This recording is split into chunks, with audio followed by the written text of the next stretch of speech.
الحمد لله نحمده ونستعينه ونستغفره ونؤمن به ونتوكل عليه ونعوذ بالله من شرور أنفسنا ومن سيئات أعمالنا من يهده الله فلا مضل له ومن يضلله فلا هادي له ونشهد أن لا إله إلا الله وحده لا شريك له ونشهد أن سيدنا وسندنا ونبينا ومولانا محمدا عبده ورسوله أما بعد فأعوذ بالله من الشيطان الرجيم يا أيها الذين آمنوا اذكروا الله ذكرا كثيرا صدق الله العظيم. بزرگان محترم، سامعین مکرم، گزشتہ جمعہ آپ حضرات کے سامنے اللہ تبارک و تعالی کے ذکر عظمت فضیلت کے متعلق آپ صلی اللہ علیہ وسلم کے ارشادات بیان کیے تھے اور آپ سے یہ وعدہ بھی کیا تھا کہ انشاءاللہ یہ سلسلہ چلتا رہے گا، اور ظاہر سی بات ہے کہ یہ سدا بہار موضوع ہے.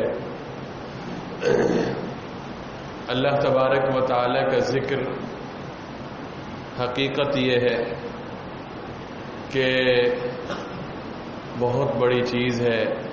خود اللہ تبارک و تعالی قرآن پاک میں فرماتے ہیں وَلَذِكْرُ اللَّهِ أَكْبَرُ. نماز میں بھی جب اللہ کا ذکر شامل ہو جائے تو نماز بھی طاقتور بن جاتی ہے. اقیم الصلاۃ لذکری، نماز قائم کرو میری یاد کے لیے. جس عبادت میں اللہ تبارک و تعالی کا ذکر ہوگا، اللہ تبارک و تعالی کا دھیان ہوگا، اور جتنا زیادہ انسان اپنے رب کی طرف متوجہ ہوگا اتنا ہی اس کو ثواب بھی ملے گا، اجر بھی ملے گا. کچھ احادیث آج کی مجلس میں بھی آپ حضرات کے سامنے بیان کرنی ہے، اور اللہ کے پیارے حبیب صلی اللہ علیہ وسلم سے منقول مبارک کلمات آپ کے سامنے ذکر کرنے ہیں. ہمت تو یہ ہونی چاہیے کہ یہ مبارک کلمات ہم یاد کریں اور پھر یہ مبارک کلمات ہم پڑھا کریں. اس کی وجہ یہ ہے کہ جو نورانیت، جو برکت ان الفاظ میں ہے جو الفاظ آقا نامدار شافع محشر ساقی کوثر حضرت محمد عربی صلی اللہ علیہ وسلم نے بیان فرمائے، وہ برکت کسی اور الفاظ میں ہم نہیں لا سکتے. فرماتے ہیں کہ جو مسنون دعائیں ہیں، مسنون اذکار ہیں، ان کو یاد کرنے کی کوشش کرنی چاہیے. شاید آپ کو یاد ہوگا ایک زمانے میں نے قرآن پاک میں جو دعائیں ہیں انبیاء علیہ السلام کی، صالحین کی، وہ آپ کے سامنے بیان کی تھیں. کبھی کبھی انسان بھول جاتا ہے تو انشاءاللہ پھر کبھی موقع ملے گا تو قرآن پاک کی وہ دعائیں پھر کبھی دہرا دیں گے کسی بیان کے اندر. تو وہ دعائیں بھی انسان کو یاد ہونی چاہیے. ظاہر ہے کہ قرآن پاک میں بیان کی گئی ہیں اور اللہ نے اپنے مقرب بندوں کی وہ دعائیں اور ان کی آہیں اور التجائیں اپنے مقدس کلام میں ذکر فرمائی ہیں، تو اس کی نورانیت اور اس کی برکت سے کون انکار کر سکتا ہے. اس مختصر سی تمہید کے بعد آپ صلی اللہ علیہ وسلم کی مبارک احادیث میں ابھی پڑھوں گا، ان کا مختصر سا مفہوم اور ترجمہ بیان کروں گا. حضرت ابو مالک الاشعری رضی اللہ عنہ فرماتے ہیں کہ اللہ کے رسول صلی اللہ علیہ وسلم نے ارشاد فرمایا، الطہور شطر الایمان والحمد للہ تملأ الميزان وسبحان اللہ والحمد للہ تملأانی او تملأ ما بین السماوات والارض. اس روایت کو امام مسلم رحمہ اللہ نے صحیح مسلم میں نقل فرمایا کہ اللہ کے رسول صلی اللہ علیہ وسلم نے ارشاد فرمایا الطہور شطر الایمان، پاکیزگی یہ ایمان کا نصف حصہ ہے. پاکیزگی، طہارت. دیکھیں ایک ہوتی ہے جس کو ہم کہتے ہیں صفائی، اور ایک ہوتی ہے پاکیزگی. بعض لوگ یہ ترجمہ بھی کر دیتے کہ صفائی نصف ایمان ہے، تو پورا معنی واضح نہیں ہوتا. یہ پاکیزگی کا ایک یعنی ناقص سا ترجمہ ہے. صفائی تو بہت سی چیزیں ہے نا، آدمی نے دیوار صاف کر دی، فلاں چیز صاف کر دی. صرف صفائی مقصود نہیں ہے، صفائی کے ساتھ ساتھ پاکیزگی بھی. اور یہ پاکیزگی یہ ایمان کا حصہ ہے. اس میں مجھے ایک لطیفہ واقعہ یاد آیا. آپ نے دیکھا ہوگا کہ بعض لوگ باہر ملکوں میں، اگر آپ میں سے کسی کو کسی یونیورسٹی میں یا باہر کے کسی جگہ کام کرنے کا موقع ملا ہو، ہاسٹل میں آپ رہے ہو، یا غیر مسلموں سے بھی کچھ وہ ہوا ہو، تو اندازہ ہو جاتا ہے وہاں ایک مسلمان کا اور غیر مسلم کا، اور اس کو سمجھ میں آ جائے گی کہ پاکیزگی اور صفائی میں کیا فرق ہے. مسلمان تو پاکیزگی کا اہتمام کرتا ہے کہ میرے کپڑوں کے اوپر کوئی گندی چیز بھی نہ لگی رہے. اور بعض لوگ ایسے ہوتے ہیں کہ اوپر سے بس صفائی ہو. وہ ایک عورت تھی، کپڑے دھوتی تھی، غیر مسلم تھی. اس کا قصہ ہم نے ایک زمانے میں پڑھا تھا. وہ مسلمان ہو گئی، برطانیہ انگلینڈ کے علاقے کا قصہ تھا. تو اس سے کسی نے پوچھا کہ تمہارے اسلام لانے کا سبب کیا ہے، ذریعہ کیا ہے؟ تو اس نے کہا کہ میرا تو کام یہ تھا کہ میں جو طلباء پڑھتے ہیں ان کے کپڑے میں دھوتی تھی. تو اس میں ہر طرح کے طلباء ہوتے ہیں نا، مسلمان بھی غیر مسلم بھی. لیکن میں یہ دیکھتی تھی کہ مسلمانوں کے جو کپڑے آتے ہیں نا وہ صاف ہوتے ہیں، ان میں کہیں کوئی دھبے وبے وہ اس طرح کے نہیں ہوتے. اور باقیوں کے کپڑے بڑے عجیب سے نجاست، گندگی یا اس طرح بدبو فلاں، لیکن مسلمانوں کے کپڑے صاف. میں حیران ہوتی تھی یہ ہے کیا. تو میں نے پوچھا مسلمان بچوں سے، تو انہوں نے جواب میں یہ کہا کہ ہمیں تو یہ کہا گیا ہے کہ اپنے کپڑے صاف رکھیں، اس لیے اگر کبھی کوئی گندا قطرہ یعنی کپڑوں پہ لگ جاتا ہے تو ہم خود اس کو دھو دیتے ہیں، اس کو مٹا دیتے ہیں، پھر کپڑے دھونے کے لیے دیتے ہیں. تو اب آپ دیکھیے کہ ہمارا دین اور ہماری شریعت میں کتنا لحاظ ہے صفائی کا اور ستھرائی کا. تو اللہ کے پیارے حبیب صلی اللہ علیہ وسلم فرماتے ہیں الطہور شطر الایمان، فرمایا کہ پاکیزگی ایمان کا آدھا حصہ ہے. والحمدللہ تملأ المیزان، اور الحمدللہ یہ میزان کو بھر دے گا.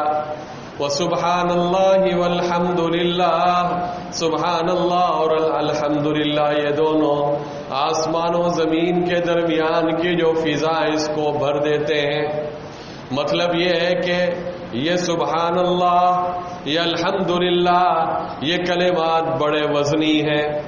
کہتے ہوئے تو انسان کو مشقت محسوس نہیں ہوتی، زبان پہ بڑے ہلکے ہیں، لیکن ان کا وزن بہت زیادہ ہے. قیامت کے دن جب ترازو رکھا جائے گا تو فرمائے کہ الحمدللہ تملأ المیزان، الحمدللہ میزان کو بھر دے گا. تو ان کلمات کو معمولی نہیں سمجھنا چاہیے. اسی طرح ایک دوسری روایت ہے حضرت سعد ابن ابی وقاص رضی اللہ عنہ سے، فرماتے ہیں کہ ایک دیہاتی اللہ کے رسول صلی اللہ علیہ وسلم کے پاس آیا اور آ کر عرض کرنے لگا علمنی کلاما اقولہ، اے اللہ کے رسول مجھے کچھ ایسی باتیں سکھا دیجیے جو میں کہتا رہوں، کوئی کلمات مجھے بتا دیجیے، کوئی وظیفہ بتا دیجیے. اللہ کے حبیب صلی اللہ علیہ وسلم نے فرمایا قل آپ کہہ دیجئے لا الہ الا اللہ وحدہ لا شریک لہ اللہ اکبر کبیرا والحمد للہ کثیرا وسبحان اللہ رب العالمین ولا حول ولا قوة الا باللہ العزیز الحکیم. ابھی جتنے بھی کلمات ہیں ان میں اللہ تبارک و تعالیٰ کی تسبیح ہے، پروردگار عالم کی تحمید ہے. تو اللہ تبارک و تعالیٰ کی تسبیح و تحمید و تحلیل پر مشتمل یہ کلمات ہیں. دیہاتی نے جب یہ سنا تو کہنے لگا اللہ کے رسول یہ تو سارے میرے رب کے لیے ہیں، میرے لیے کیا ہے؟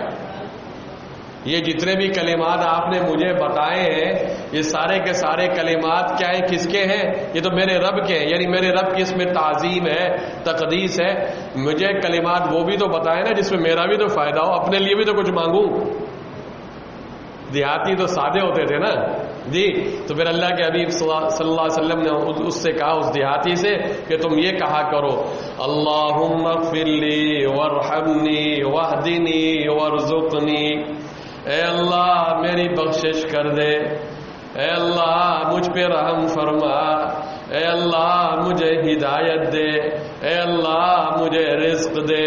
اور کیا چاہیے؟ ہاں 4 چیزوں کا کہا کہ اپنے رب سے مانگو. کون سی؟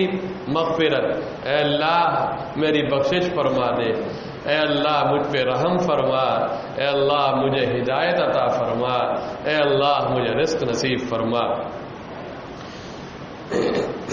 آپ صلی اللہ علیہ وسلم جب نماز پڑھ لیتے تھے تو نماز کے بعد آپ صلی اللہ علیہ وسلم یہ کلمات بھی کہا کرتے تھے لا الہ الا اللہ وحدہ لا شریک لہ لہ الملک ولہ الحمد وہو علی کل شیء قدیر اللہم لا مانع لما اعطیت ولا معطی لما منعت ولا ينفع ذا الجد منک الجد. اس روایت کو امام بخاری اور امام مسلم دونوں نے نقل فرمایا. اور اس دعا کا مطلب سمجھ لیجئے.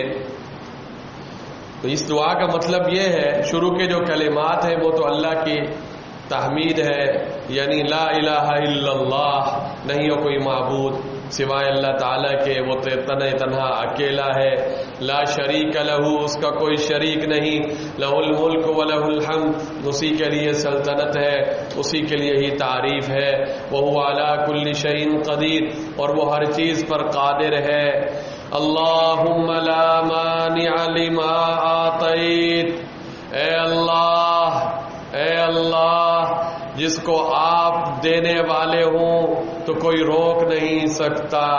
لا مانع لما اعطیت، اے اللہ کوئی بھی روکنے والا نہیں جب آپ دینے والے ہوں. پوری دنیا والے یہ چاہیں کہ اس تک کچھ نہ پہنچے، لیکن اے اللہ اگر آپ نے اس کو نوازنا ہے، آپ نے اس کو دینا ہے تو کوئی رکاوٹ نہیں ڈال سکتا. اور اسی طرح اس دعا میں یہ الفاظ بھی ہیں وَلَا مُعْطِيَ لِمَا مَنَعْتَ، اور جس کو آپ محروم کر دیں اور جس کے بارے میں آپ یہ فیصلہ کر دیں کہ اس کو کچھ نہیں ملنا، تو دنیا والے جو کچھ بھی دینا چاہیں اس کو کچھ نہیں مل سکتا. اس میں سب چیزیں آ جاتی ہیں، دولت بھی، نعمت بھی، صحت بھی، ہر طرح کی نعمتیں. اگر اللہ نے فیصلہ کر دیا کہ اس کو یہ چیزیں ملنی ہیں تو کوئی روک نہیں سکتا. اور اگر اللہ نے فیصلہ کر دیا کہ اس کو ان چیزوں میں کچھ بھی نہیں ملے گا تو دنیا ایڑی چوٹی کا زور لگا لے، اپنے تمام تر وسائل اور اپنے تمام تر اسباب بھی استعمال کر لے، ذرہ برابر اس بندے کو وہ نفع نہیں پہنچا سکتے، کچھ بھی نہیں دے سکتے جس کا فیصلہ اللہ نے نہیں کیا. اب یہ جو دعائیں ہیں، ایک طرف تو اللہ تبارک و تعالیٰ کی تسبیح و تحمید، عظمت اور تقدیس پر مشتمل ہے، اور دوسری طرف اس بندے کا اللہ تعالیٰ کے اوپر کیسا یقین اور ایمان اس سے مضبوط ہوگا، اور عقیدہ توحید بھی اس سے انسان کا مضبوط ہوتا ہے جب ان تمام تر معانی کا لحاظ کر کے وہ اپنے رب سے مانگے گا. حضرت معاذ بن جبل رضی اللہ عنہ مشہور صحابی رسول ہے. ایک دفعہ پہلے بھی میں نے اس روایت کو اور اس حدیث کا حوالہ دیا تھا کہ یہ جو آگے روایت آ رہی ہے یہ ہم اس کا معمول بنا لیں. ابھی وہ حدیث دوبارہ سن لیجئے. اور اس روایت کو امام ابو داؤد رحمہ اللہ نے اسناد صحیح کے ساتھ نقل کیا ہے. اور وہ روایت یہ ہے کہ حضرت معاذ بن جبل رضی اللہ عنہ فرماتے ہیں ان رسول اللہ صلی اللہ علیہ وسلم اخذ بیدی، کہ اللہ کے رسول صلی اللہ علیہ وسلم نے حضرت معاذ بن جبل کا ہاتھ پکڑا. جیسے محبت ہوتی ہے نا، ہاتھ تھامنا، ہاتھ تھاما. وقال یا معاذ، اور کہا کہ اے معاذ، واللہ انی لأحبک، اللہ کی قسم میں آپ سے محبت کرتا ہوں. کہنے والے کون ہیں بتاؤ؟ اللہ کے حبیب. کس سے کہہ رہے ہیں؟ اپنے صحابی سے کہہ رہے ہیں. بعض دوسری روایات میں آتا ہے جس کا مفہوم یہ ہے کہ اگر کسی کو کسی سے اللہ کے لیے محبت ہے تو یہ اس کو بتلا دے. یہ بتلانا بھی حدیث سے ثابت ہے. ہاں، صرف دل میں چھپا کے نہ رکھے، بتا دینا چاہیے کہ مجھے آپ سے اللہ کے لیے محبت ہے. تو اگلا بھی تو اپنی محبت کا اظہار کرے گا نا، اس محبت کا اظہار کر دینا چاہیے. تو اللہ کے پیارے حبیب صلی اللہ علیہ وسلم نے حضرت معاذ بن جبل رضی اللہ عنہ سے یہ فرمایا کہ واللہ انی لأحبک، فقال اوصیک یا معاذ، اے معاذ میں تجھے وصیت کرتا ہوں. دیکھیے وصیت، ایک تو ہوتا ہے نا کہ آدمی اپنے کسی دوست سے کوئی بات کرے، بھائی یہ میری بات سن لو، یہ بات میں تم سے کر رہا ہوں. نہیں، وصیت تو تاکیدی حکم ہوتا ہے، خصوصی اور اہم بات. میں تمہیں وصیت کرتا ہوں اے معاذ، لا تدعن فی دبر کل صلاۃ تقول. اور وصیت کیا ہے کہ ہر نماز کے بعد تم یہ کلمات مت چھوڑنا. کسی بھی نماز کے بعد یہ کلمات مت چھوڑنا. مطلب یہ ہے کہ ہر نماز، جب بھی تمہیں نماز کی توفیق ہو تو یہ کلمات کہہ دیا کرو. کون سے کلمات؟ وہ یہ اللہم اعنی علی ذکرک و شکرک و حسن عبادتک. اللہم اعنی علی ذکرک و شکرک و حسن عبادتک. آج جو اس جمعہ کے بیان کے لیے جو لوگ آئے ہوئے، کاش کے پورا بیان تو یاد نہیں رہ سکتا نا، پوری باتیں بھی یاد نہیں رہ سکتی. اگر یہی ایک دعا یاد کر لے اور ہر نماز کے بعد اس دعا کو پڑھنا شروع کر دے، یقین جانیے انشاءاللہ العزیز اس دعا کی برکت سے اللہ اگلی نماز کی بھی توفیق عطا فرمائیں گے، اگلی عبادت کی بھی توفیق عطا فرمائیں گے. اور جب اگلی عبادت کرے گا پھر یہی دعا مانگے گا، اللہ اس سے اگلی عبادت کی توفیق عطا فرمائیں گے. اس سے اگلی جب عبادت کرے گا پھر یہی دعا مانگے گا، اللہ اس سے اگلی دعا کی اس کو توفیق عطا فرمائیں گے. تو گویا کے مرتے دم تک انشاءاللہ العزیز اس کو عبادت پہ استقامت نصیب ہو جائے گی. کیوں؟ اس لیے کہ یہ جو دعا ہے، اس دعا کا ترجمہ بھی میں ابھی آپ کو بتاتا ہوں. اس دعا میں وہ اپنے رب سے کیا مانگ رہا ہے اور کب مانگ رہا ہے. گناہ کر کے نہیں مانگ رہا، اللہ کے سامنے اس نے سجدے کیے ہیں، اللہ تبارک و تعالی کی عبادت کی ہے. اور عبادت کرنے کے بعد وہ اپنے اوپر ناز نہیں کر رہا، اپنے آپ کو بہت بڑا نہیں سمجھ رہا، اپنے آپ کو بڑا نمازی اور فلا نہیں سمجھ رہا، بلکہ اپنی تواضع کا اظہار کر رہا ہے، اپنی عاجزی اور انکساری کا اظہار کر رہا ہے. اور رب العالمین کے سامنے گویا کہ شکر کے کلمات کہہ رہا ہے کہ یہ سب کچھ جو مجھے نصیب ہوا اس دنیا میں کہ میں نے اے اللہ اپنی جبین اور اپنی پیشانی آپ کے سامنے جو میں نے جھکائی ہے، اے میرے مولا یہ میرا کمال نہیں ہے، یہ میرا کمال نہیں ہے، بلکہ یہ آپ ہی کی توفیق ہے، یہ آپ ہی کا فضل ہے. اے میرے مولا میں اس پہ شکر ادا کرتا ہوں. آج ذرا جائیے نا، تھوڑا سا ہسپتالوں میں جائیے، ذرا باہر جائیے، انسانیت کو دیکھیے، کوئی کس حال میں پڑا ہے، کوئی کس حال میں پڑا ہے. تو اللہ تبارک و تعالی اپنے جس بندے کو اپنے گھر پہ بلا لے، گھر پہ بلائیں، یا نفل نماز گھر پہ پڑھ رہا ہو، جہاں بھی جس کو اللہ اپنے سامنے سجدے کی توفیق دے، تو آپ بتائیے کہ کتنی بڑی نعمت. تو جب یہ نعمت نصیب ہو تو اس نعمت کے بعد اللہ کا شکر ان الفاظ میں ادا کرے وہ اللہ کا بندہ، اللہم اعنی علی ذکرک و شکرک و حسن عبادتک، اے اللہ اعنی علی ذکرک، مجھے اپنے ذکر پر مدد فرما، یعنی مجھے توفیق عطا فرما دے کہ میں آپ کا ذکر کرتا رہوں، مجھے اس کی طاقت بھی عطا فرما، مدد بھی فرما، نصرت بھی فرما، میرا تعاون فرما، میری زبان سے آپ ہی کا ذکر جاری رہے۔ اللہم اعنی علی ذکرک و شکرک، اور اپنے شکر کی توفیق عطا فرما۔ شاکر بندہ اللہ کو بڑا پسند ہے، شاکر۔ کتنی بڑی بڑی نعمتیں آج ہمارے پاس ہیں، یقین جانیے آج ہمارے پاس وہ نعمتیں ہیں جو پہلے زمانوں میں وقت کے بڑے بڑے بادشاہوں کے پاس بھی وہ نعمتیں نہیں تھیں۔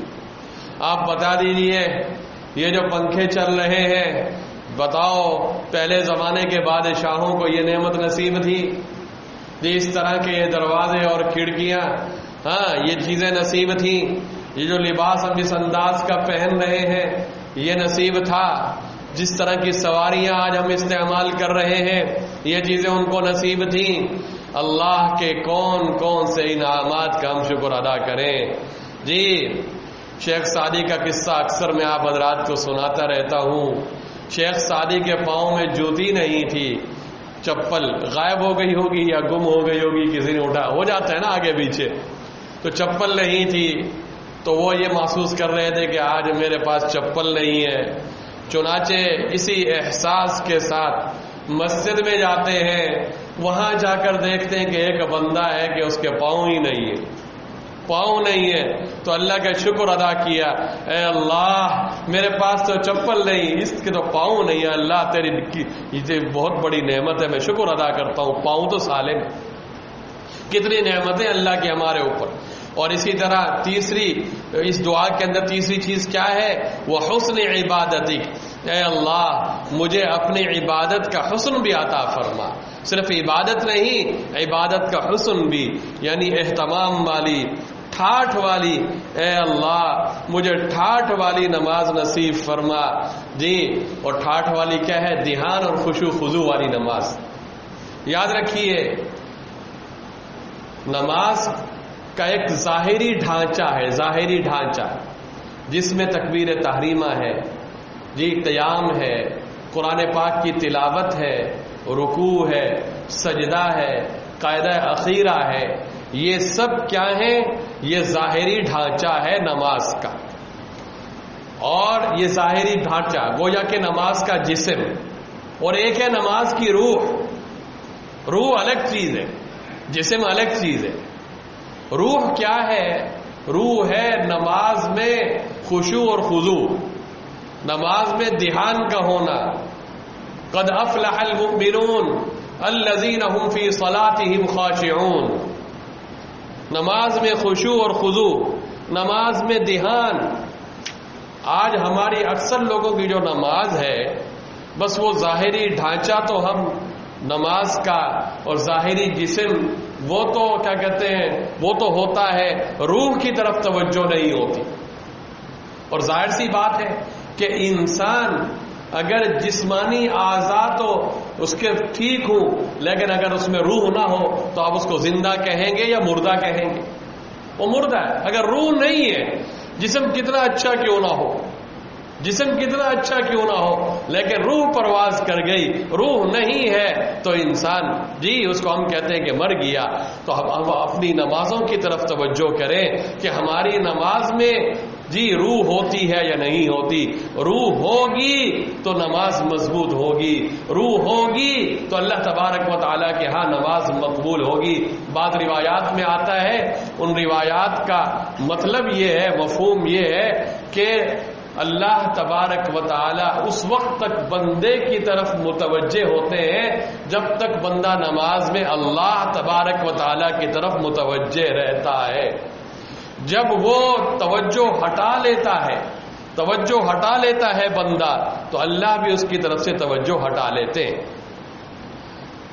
نماز میں ادھر ادھر کے خیالات، انسان کو چاہیے کہ اس سے اپنے آپ کو دور رکھے۔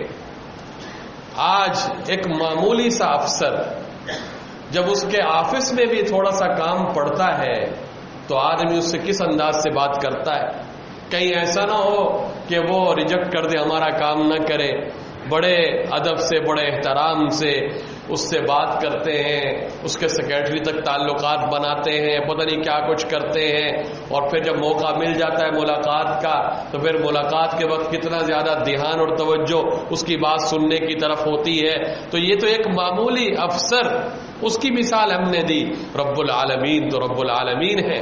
ہم اللہ کی بارگاہ میں کھڑے ہیں، اللہ کی دربار میں کھڑے ہیں، تو نماز میں خشوع خضوع اور دھیان، یہ نماز کی روح ہے، اس پر محنت کرنی چاہیے۔ انشاءاللہ العزیز مزید باتیں وقتاً فوقتاً آپ کے سامنے یہ کی جائیں گی۔ میں ابھی 1-2 منٹ خلاصہ کے طور پہ شب برات کے متعلق کچھ باتیں آپ کے سامنے کرنا چاہتا ہوں۔ اصل میں ہر سال ہمارا ارادہ تو یہی ہوتا ہے کہ عموماً کسی دن مغرب کے بعد یا تو یعنی شب برات میں یا اس سے 1 دن پہلے جو چھٹی ہوتی ہے، اتوار جیسا بھی ہوتا ہے، تو اس میں ہم یہ بیان کر دیا کرتے ہیں، لیکن ہو سکتا ہے شاید میرا کچھ سفر ہو، تو اس لیے میں مختصراً 1-2 منٹ میں تھوڑا خلاصہ بیان کر دیتا ہوں، اور پرانے تفصیلی بیانات تو بعض لوگوں کو یاد بھی ہوں گے۔ ایک بات یہ سمجھ لیجیے شب برات کے متعلق، شب برات کے متعلق ہر طرح کے لوگ پائے جاتے ہیں۔ کچھ لوگ تو ہیں جو سرے سے انکار کرتے ہیں کہ اس کی کوئی حیثیت نہیں ہے، کچھ بھی نہیں ہے، اور اس کے متعلق جو روایات ہیں وہ موضوع ہیں، من گھڑت ہیں، ایسے بس بنائی ہوئی چیزیں ہیں۔ ایک طبقہ ایسا بھی ہے، اور ایک طبقہ یہ بھی ہے کہ جو بہت زیادہ اس کو چڑھاتا ہے کہ نہیں بس، اور اس میں پھر مخصوص عبادتیں، مخصوص اذکار، پھر مخصوص نمازیں، پھر مخصوص چیزیں، مخصوص قسم کے کھانے، پتہ نہیں کیا کچھ، یہ چیزیں بھی ایک طبقہ اس طرح بھی ہے۔ لیکن جو محققین ہیں، اہل علم، وہ فرماتے ہیں کہ جو چیز جس حد تک اگر شریعت سے اگر کسی کی جس حد تک گنجائش ہو اس کو اس حد تک رکھنا چاہیے اور بڑھانا نہیں چاہیے۔ اب اس سلسلے میں ایک تو ہے شب برات، یعنی مطلب یہ ہے کہ رات جس کو آپ لیلۃ النصف من شعبان کہتے ہیں، 15ویں شعبان کی رات، ایک تو اس رات کا مسئلہ، اور ایک ہے اس کے بعد والا جو دن ہے نا 15ویں شعبان کا دن، اس کا مسئلہ۔ یہ 2 مسئلے الگ الگ ہیں۔ تو پہلے رات کے متعلق سمجھ لیجیے کہ شب برات کی جو رات ہے اس کے متعلق تقریباً 10 صحابہ رضوان اللہ تعالی علیہ مجمعین سے احادیث کی کتابوں میں روایات ملتی ہیں، اگرچہ ان روایات کی سند پہ محدثین نے کلام کیا، اور تقریباً کیا کہتے ہیں روایات ضعیف کے درجے میں ہیں، اور دوسری طرف محدثین کا ایک ضابطہ یہ ہے کہ اگر ایک حدیث بھی آپ کو ضعیف ملتی ہے اور پھر دوسری چند روایات مل کے کچھ روایات کچھ زیادہ ہو جاتی ہیں تو اس کی کچھ نہ کچھ اصل نکل آتی، تو اس لیے سرے سے مکمل اس کا انکار بھی نہیں کر سکتے۔ تو ان روایات کو سامنے رکھتے ہوئے علماء یہ فرماتے ہیں کہ 15ویں جو رات ہے شعبان کی، اس میں عبادت ثابت ہے، عبادت کر سکتے، لیکن ایک بات یاد رکھیے کہ عبادت کو کوئی مخصوص طریقہ کسی بھی سند سے، صحیح سند سے ثابت نہیں۔ اس کے لیے اجتماع کرنا اور اجتماعی نمازیں پڑھنا، صلاۃ التسبیح جماعت کے ساتھ پڑھنا اور چراغ اور دوسری جتنی بھی چیزیں، کوئی چیز ثابت نہیں ہے، کسی بھی صحیح حدیث سے ثابت نہیں۔ اور اس رات کے اندر قبرستان جانا، یہ مسئلہ بھی سمجھ لیجیے، قبرستان میں صرف آپ صلی اللہ علیہ وسلم سے حدیث کے ذخیرے میں ایک دفعہ واقعہ منقول ہے کہ آپ صلی اللہ علیہ وسلم قبرستان گئے تھے شب برات، اور وہ تاریخ یہی تھی، رات یہی تھی۔ حالانکہ آپ صلی اللہ علیہ وسلم کی زندگی میں 15ویں شعبان کی رات اور بھی تو آئی ہے نا، اور صحابہ سے بھی منقول نہیں ہے کہ صحابہ وہ جاتے ہوں۔ تو اس لیے اس بارے میں علماء نے یہ لکھا ہے کہ اگر کوئی آدمی صرف اس نیت سے زندگی میں ایک دفعہ جاتا ہے اور کوئی اہتمام نہیں کرتا جی کہ اللہ کے نبی صلی اللہ علیہ وسلم تشریف لے گئے تھے، تو اس طرح وہ کر سکتا ہے، لیکن اس کو مستقل ایک عادت بنانا اور پھر وہاں جا کے کیا کرتے ہیں بس وہ یہ ساری چیزیں ہیں اس کا اہتمام کرنا، یہ سنت سے ثابت نہیں ہے۔ اسی طرح اس مخصوص رات کے اندر حلوہ کھانا مخصوص، یہ چیزیں بھی ثابت نہیں ہیں۔ اس کے بعد ایک چیز آ جاتی ہے یعنی 15ویں رمضان کا روزہ۔ روزے کے متعلق میں بیان کر کے ختم کرتا ہوں۔ روزے کے متعلق یہ سمجھ لیجئے کہ رات کے متعلق تو پھر بھی 10 حدیثیں تھیں، اگرچہ وہ سند کے اعتبار سے کمزور ہیں، لیکن 15ویں رمضان کے روزے کے متعلق صرف ایک روایت ملتی ہے، وہ بھی کمزور ہے، ایک روایت۔ اس لیے صرف کوئی آدمی یہ سمجھے کہ بھائی میں نے جو ہے نا 15ویں کا ہی روزہ رکھنا ہے، تو وہ شریعت سے ثابت نہیں ہے۔ البتہ اگر کسی کا معمول ہے، یا جیسے شعبان میں ویسے اللہ کے حبیب صلی اللہ علیہ وسلم روزے رکھا کرتے تھے، ایام 20 کے روزوں کی فضیلت بیان کی گئی 13 14 15 جی، اس حوالے سے اگر کوئی بندہ روزہ رکھتا ہے تو رکھ سکتا ہے، وہ رکھ سکتا ہے۔ اور باقی ایک بات ہمیشہ یاد رکھیے کہ یہ باتیں جھگڑے کی نہیں ہے، اس میں بحث مباحثہ کرنے کی ضرورت نہیں ہے۔ جس نے نفل عبادت کرنی ہے، اور نفلی عبادت کے اندر یاد رکھیے اجتماع نہیں ہے، یہ انفرادی عبادتیں ہیں۔ اس رات میں جس نے کرنی ہے کر لے، جس نے نہیں کرنی نہ کرے، لیکن اس میں اس کو موضوع بحث بنانا، پھر آپس میں جھگڑے کرنا، یہ کیا کہتے ہیں امام مالک کا مشہور مقولہ ہے کہ یعنی جو جھگڑا ہے یہ علم کے نور کو بجھا دیتا ہے۔ آپ کو کسی عالم کی بات پہ اعتماد ہے، آپ اس کی بات پہ اعتماد کریں، آپ اپنا کام کریں۔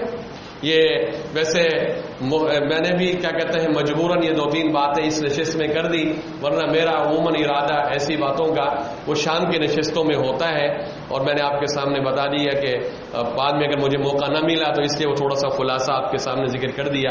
دعا فرمائے اللہ رب العالمین آقا نامدار شافع معاشر ساقی کوثر حضرت محمد عربی صلی اللہ علیہ وسلم کی مبارک سنتوں پہ عمل کرنے کی توفیق نصیب فرمائے، ہر طرح کی بدعات سے، رسومات سے، خرافات سے اللہ تبارک و تعالی ہماری حفاظت فرمائے۔ وما علینا الا البلاغ۔